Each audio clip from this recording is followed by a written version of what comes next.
Bismillahirrahmanirrahim. Assalamu alaikum class. Let's start the second part of our lecture 17.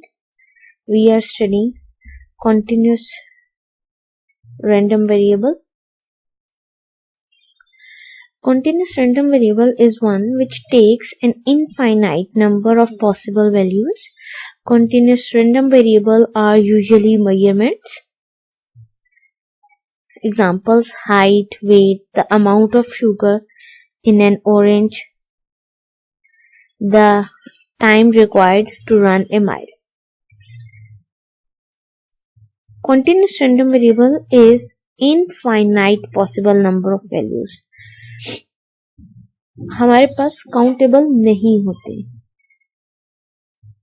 आपके पास अगर हम इसको मोस्ट सिंपल वे में जाएं तो जो रैंडम वेरिएबल है that can assume whole number as well as the decimal, real values जो है वो अज्यूम करता है, इसलिए हमारे पास ये काउंटेबल नहीं होती.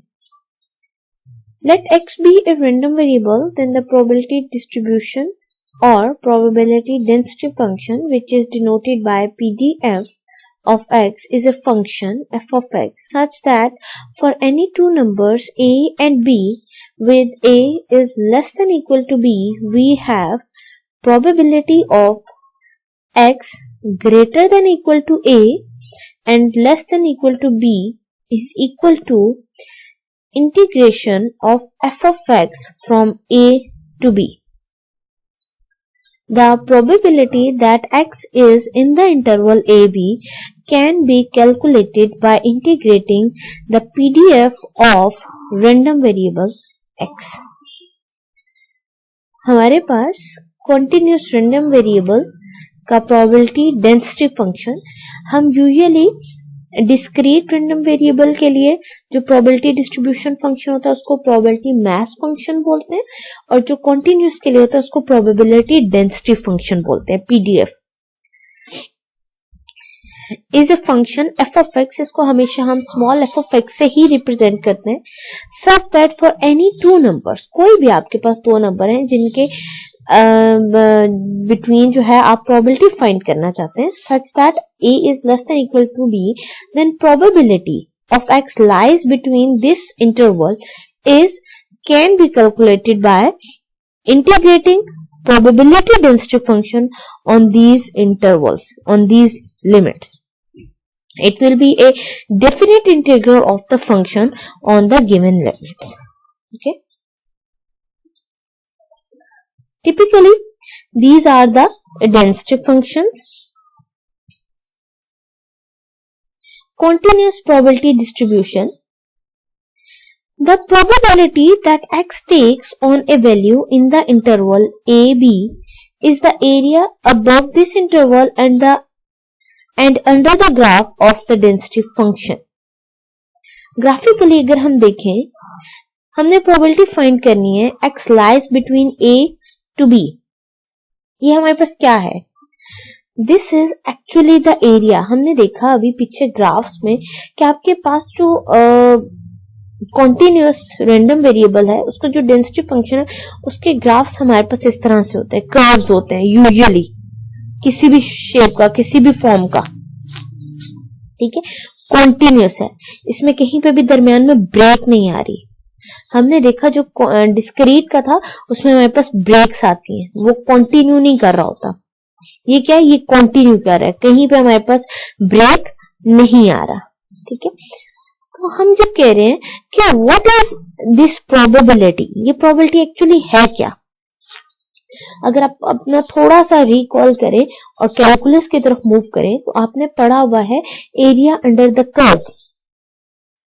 हमेशा जब भी हमारे पास जो फंक्शन होता है दैट इज कॉन्टिन्यूस और आपने उस फंक्शन को सम करना हो for some values of variable, तब कौन सा ऑपरेटर यूज करते हैं? We use integration.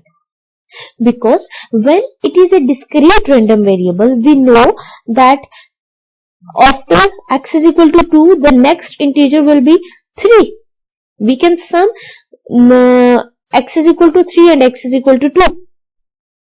But when x is a continuous, there are infinite real numbers between 2 and 3. अब कितनी वैल्यूज को सम करेंगे? तो जो यूजुअल हमारे पास समेशन होता है वो हम यहाँ पे यूज नहीं करते, हम इंटीग्रेशन यूज करते हैं, इंटीग्रेट कर लेते हैं। और इंटीग्रेट करता क्या है हमारे पास? Integration actually gives the area under the curve. अब ये जो हमारे पास ग्राफ है फंक्शन का, इससे बिलो एरिया, ये हमने फाइंड करना है। अब जब हम लिमिट a टू b करेंगे, हम इंटीग्रेट करें a टू b, वो कौन सा एरिया होगा? a से b तक का एंड अंडर द कर्व, ये एरिया होगा। अब जब हम कैलकुलस में करते थे तो that is a simple area under the curve. यहां पर जो एरिया है ये क्या है? That is probability. Why it is a probability? Because the function we are using here is the probability density function. This is not any usual function. This is probability density function. Okay, that is why we say this is the probability of a random variable lies between a to b. For f of x to be a legitimate PDF, it must satisfy the following two conditions. अभी मैंने आपको बताया कि this is not an ordinary function. This is probability density function. And when we say this is a probability density function, it must satisfy two conditions. And what are these two conditions? F of x is greater than equal to 0. Why it is greater than equal to 0? Because it is probability. And probability can never be negative. Okay? And the second condition is integral of f of x from minus infinity to positive infinity is equal to the area under the entire graph of f of x is equal to 1. Now, why it is equal to 1? Because the maximum value of probability can be equal to 1। आप हमने पीछे देखा कि जब हम sum of probabilities of all random variable करते हैं, values of random variable, तो वो क्या होता है? 1 होता है। That can never exceed 1। हमारे पास प्रोबेबिलिटी की लिमिट है 0 to 1। तो जब यहाँ पे ये इसी वजह से लिखा गया है area under the entire graph, ये जो हमारे पास ये पूरा एरिया है under this graph, that must be equal to 1। ये एरिया 1 से इंक्रीज नहीं करना चाहिए। अब जब हम कैलकुलस में कोई भी फंक्शन लेते थे तो that area could be any number, हमारे पास ऐसी कोई कंडीशन नहीं होती थी। लेकिन यहां पे है, क्यों? Because the function is the probability function, not any other function. जब वो प्रोबेबिलिटी है तो हमें पता है कि लोएस्ट वैल्यू जो है हमारे पास रैंडम वेरिएबल की, वहां से लेकर अपर मोस्ट वैल्यू है हमारे पास रैंडम वेरिएबल की, अगर हम हर वैल्यू के लिए प्रोबेबिलिटी कैलकुलेट करें उनका सम है, तो वो सम किसके इक्वल होना चाहिए? That sum must be equal to 1, not more than 1, not less than 1.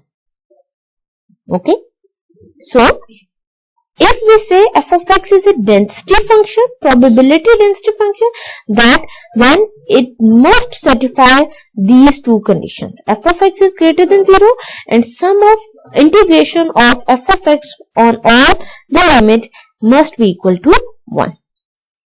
Thank you.